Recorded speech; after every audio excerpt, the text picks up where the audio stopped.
भारत के पड़ोस में यूएस नेवी ने कौन सा कॉम्बैट ऑपरेशन किया है?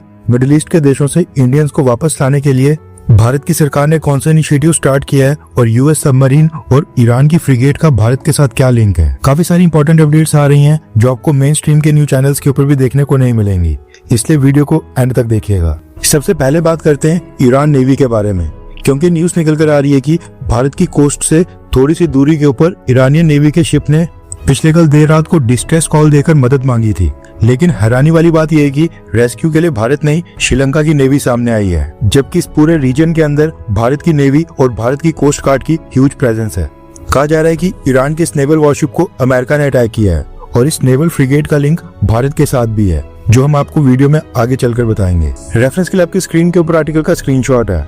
न्यूज निकल कर आ रही है कि भारत और श्रीलंका के साउथ में ईरान नेवी की एक फ्रिगेट के ऊपर अमेरिका ने हमला करके इसको टारगेट किया है। रिपोर्ट्स के अकॉर्डिंग अमेरिका की सबमरीन ने इस ईरान की फ्रिगेट के ऊपर हमला किया था, जिसके बाद ईरानियन नेवी की इस फ्रिगेट ने मदद के लिए डिस्ट्रेस सिग्नल भेजना स्टार्ट किया था और श्रीलंका ने इन डिस्ट्रेस सिग्नल्स को रिस्पॉन्ड किया और ईरानियन नेवी की इस फ्रिगेट के ऊपर डिप्लॉयड 180 क्रू मेंबर्स को रेस्क्यू करने के लिए एक बड़ा ऑपरेशन चलाया। न्यूज आ रही है कि इनमें से ईरानियन नेवी के 78 क्रू मेंबर्स को रेस्क्यू किया गया है, यानी कि 78 के करीब इंजर्ड थे, जबकि टोटल 180 के करीब सेलर्स इस फ्रिगेट के ऊपर डिप्लॉयड थे, जिसमें से 101 के करीब लापता बताए जा रहे हैं। पॉसिबिलिटी है कि सबमरीन अटैक के बाद ये समुद्र में ही डूब गया हो, लेकिन अराउंड 78 के करीब सेलर्स को रेस्क्यू करने में श्रीलंका सफल हो गया है। रिपोर्ट्स के मुताबिक इस इंसिडेंट के बाद इंडियन ओशन के इस पूरे एरिया में टेंशन काफी बढ़ गई है, क्योंकि ये लोकेशन भारत के बहुत ही करीब है और नॉर्मली यहाँ से कमर्शियल शिपिंग रूट्स भी गुजरते हैं। इसी वजह से भारत की कोस्ट गार्ड और नेवी भी इस डेवलपमेंट के ऊपर काफी नजर बनाए बैठे हैं।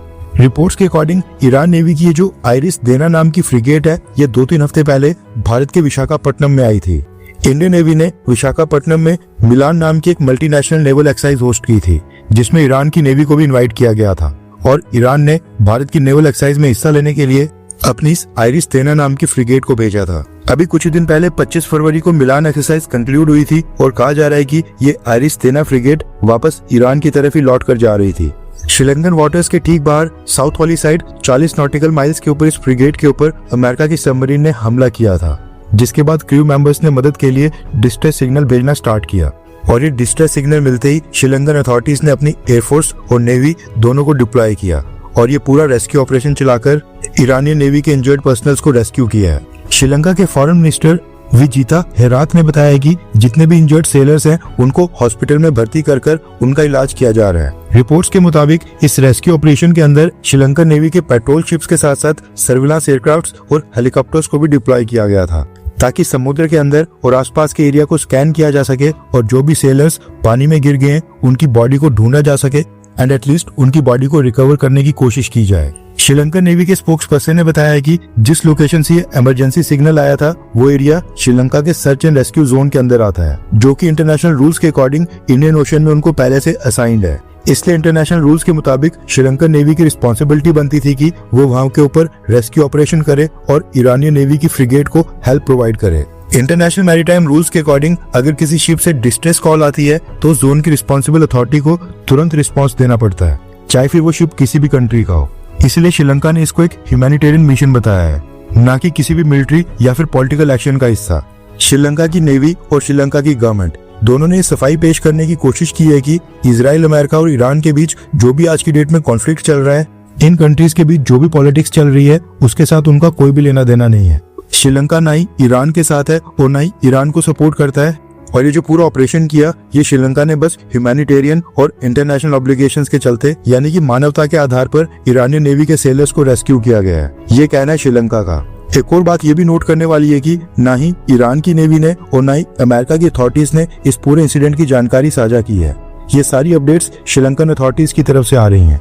एक इम्पोर्टेंट सवाल यहाँ पर यह भी खड़ा होता है कि क्या ईरान की इस फ्रिगेट ने अमेरिका की सबमरीन को किसी भी तरह चैलेंज किया होगा, क्योंकि ये जो फ्रिगेट है आइरिस देना नाम की फ्रिगेट, ये तो कॉम्बैट डिप्लॉयमेंट के ऊपर भी नहीं थी, ये एक नेवल एक्सरसाइज में हिस्सा लेकर वापस जा रही थी, फिर भी अमेरिका ने इसको निशाना बनाया। एक और पॉइंट यहाँ पर ऐड किया जाएगा कि ईरान की ये फ्रिगेट बिल्कुल अकेले सेल कर रही थी और किसी भी बड़ी नेवल फ्लीट या फिर एस्कॉर्ट फॉर्मेशन का हिस्सा नहीं थी। नॉर्मली जब वॉरशिप किसी भी कॉम्बैट मिशन के ऊपर जाते हैं तो उनके साथ एक पूरा नेवल ग्रुप होता है, जिसमें डिस्ट्रॉयर्स, सबमरीन्स, सर्विलांस एयरक्राफ्ट और सपोर्ट शिप्स की फॉर्मेशन होती है, जिससे एनिमी की सबमरीन को डिटेक्ट करना आसान हो जाता है। लेकिन अगर एक फ्रिगेट अकेली सेल कर रही हो तो उसकी एंटी सबमरीन कैपेबिलिटी काफी लिमिटेड होती है। इसी वजह से डिफेंस एक्सपर्ट्स ये कह रहे हैं कि ईरान की फ्रिगेट को अमेरिका की सबमरीन की एग्जैक्ट लोकेशन का ही पता नहीं चला होगा। यूएस सबमरीन को डायरेक्ट चैलेंज करना तो दूर की बात है। रॉयटर्स की रिपोर्ट के अकॉर्डिंग 101 सेलर्स लापता हैं, जिनकी बॉडीज भी नहीं मिली हैं, और जो 78 रेस्क्यू किए गए हैं उनमें से भी कितने बचते हैं वो भी आगे चलकर पता चलेगा। नेक्स्ट अपडेट आ रही है मिडिल ईस्ट के गल्फ देशों को लेकर, जहां पर भारत के लाखों लोग इस समय फंसे हुए हैं। ईरान इस समय मिडिल ईस्ट के बाकी देशों को भी टारगेट कर रहा है। ऐसे में कुछ देशों ने अपने एयरपोर्ट्स को बंद कर दिया है। न्यूज आ रही है कि आज भारत सरकार ने मिनिस्ट्री ऑफ एक्सटर्नल अफेयर्स में स्पेशल कंट्रोल रूम स्टार्ट कर दिए हैं, ताकि मिडिल ईस्ट के तमाम देशों से इंडियंस को रेस्क्यू करने के लिए यहाँ से कोऑर्डिनेटेड ऑपरेशन चलाया जाए। भारत की सरकार ने बताया है कि मिडिल ईस्ट के देशों को कांटेक्ट करके यहाँ से स्पेशल फ्लाइट्स के जरिए इंडियंस को वापस लाने की कोशिश की जा रही है। जिन देशों से इंडियंस को रेस्क्यू किया जाना है उनके नाम है Bahrain, Iran, Iraq, Israel, Jordan, Kuwait, Lebanon, Oman, Qatar, फलस्तीन, सऊदी अरेबिया और यूनाइटेड अरब एमिरेट्स यानी कि यूएई। इन सब कंट्रीज के लिए भारत सरकार ने कंट्रोल रूम स्टार्ट किए हैं। इन सभी कंट्रीज में से कुछ भारतीय लोगों को स्पेशल फ्लाइट्स के जरिए वापस लाया जाएगा, कुछ को लैंड बॉर्डर्स के जरिए से बॉर्डर क्रॉसिंग करवाई जाएगी और कुछ को कमर्शियल फ्लाइट्स के जरिए भारत वापस लाने का प्लान किया जा रहा है। सभी देशों के लिए अलग अलग कंट्रोल रूम बनाए गए हैं और सबके लिए अलग अलग हेल्पलाइन नंबर्स भी जारी किए हैं। मिनिस्ट्री ऑफ एक्सटर्नल अफेयर्स के ऑफिशियल्स ने यह भी बताया कि रीजन की जो तमाम देशों में भारत की एम्बेसीज हैं उनको भी हाई अलर्ट के ऊपर रखा गया है और उनको इंस्ट्रक्शंस दी गई हैं कि वो लोकल गवर्नमेंट्स के साथ कांस्टेंट कोऑर्डिनेशन में रहें।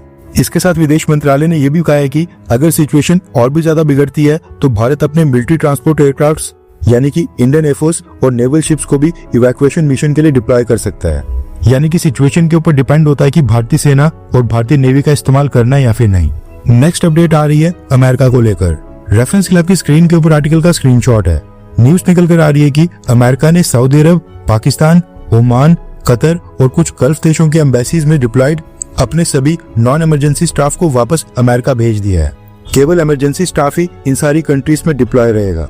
नॉन इमरजेंसी स्टाफ का मतलब एम्बेसी के वो एम्प्लॉइज जो डेली एडमिनिस्ट्रेटिव सपोर्ट का काम करते हैं या फिर ऐसे काम करते हैं जो वॉर के समय नीडेड नहीं होते हैं। उदाहरण के लिए एम्बेसीज के अंदर कल्चरल ऑफिसर्स होते हैं, एजुकेशन और ट्रेड ऑफिसर्स होते हैं, एडमिनिस्ट्रेटिव वर्कर्स या फिर टेक्निकल स्टाफ होता है। इसके साथ ही डिप्लोमेट्स के फैमिली मेंबर्स भी होते हैं।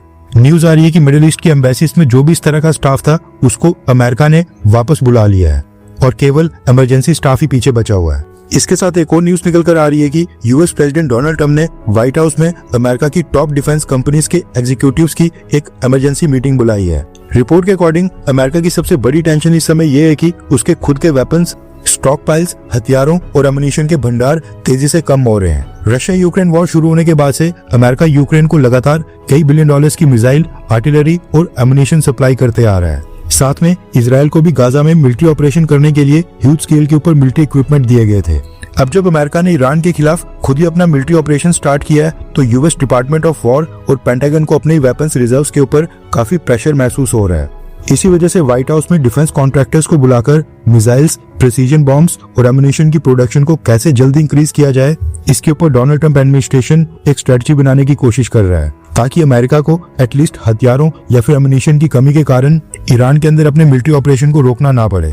अभी जो सारी चीजें हैं ये इसी तरफ इशारा कर रही हैं कि अमेरिका ने जो ईरान के अंदर अपना ऑपरेशन स्टार्ट किया है इसको अमेरिका काफी लंबे खींचने के मूड में है और अमेरिका इसी की तैयारी करते दिखाई दे रहा है। यानी कि जिस तरह से हमने देखा कि रशिया यूक्रेन वॉर और साथ में जो इजराइल ने गाजा के अंदर ऑपरेशन किए वो कुछ हफ्तों या फिर महीनों नहीं सालों के अंदर कन्वर्ट हो गए। हो सकता है कि ईरान के अंदर जो अमेरिका कर रहा है ये ऑपरेशन भी कई महीनों या फिर सालों तक चले। हर 24 घंटे के अंदर जियोपॉलिटिक्स में बड़े फेरबदलाव और उलटफेर हो रहे हैं और भारत के लिए नए चैलेंजेस आ रहे हैं। कोई देश अपने फैसले से पलट रहा है तो कोई देश ब्लैकमेलिंग के ऊपर उतर आया है। सभी देश एक दूसरे को नीचे लगाने की कोशिश कर रहे हैं। इन सब के बीच हमारा भारत किसी भी देश से पीछे न रह जाए, इसके लिए मोदी सरकार लगातार कोशिशें कर रही है। एंड भारत की foreign policy, defence news, economy और ग्लोबल अफेयर्स का सही एनालिसिस हमारे चैनल इंडियन अफेयर्स का मिशन है और ये मिशन आपके सपोर्ट के बिना अधूरा है। इंडियन अफेयर्स हिंदी के ऊपर हम सभी फैक्ट्स और डेटा बिल्कुल सरल भाषा में एनालाइज करते हैं बिना किसी एजेंडा के। अगर आप चाहते हैं कि इंडियन अफेयर्स का सही और ऑथेंटिक एनालिसिस आप तक लगातार पहुंचे तो इस वीडियो को लाइक करें और हमारे चैनल इंडियन अफेयर्स को सब्सक्राइब करके बेल नोटिफिकेशन ऑन करना मत भूलिए। आपका एक लाइक हमारे चैनल को ग्रो करने में काफी मदद करेगा। और एक सब्सक्राइब ये सुनिश्चित करेगा कि आप किसी भी इंपॉर्टेंट अपडेट को मिस ना करें। अगर आपने हमारे चैनल को पहले से सब्सक्राइब किया है तो दिल से धन्यवाद। जय हिंद, वंदे मातरम।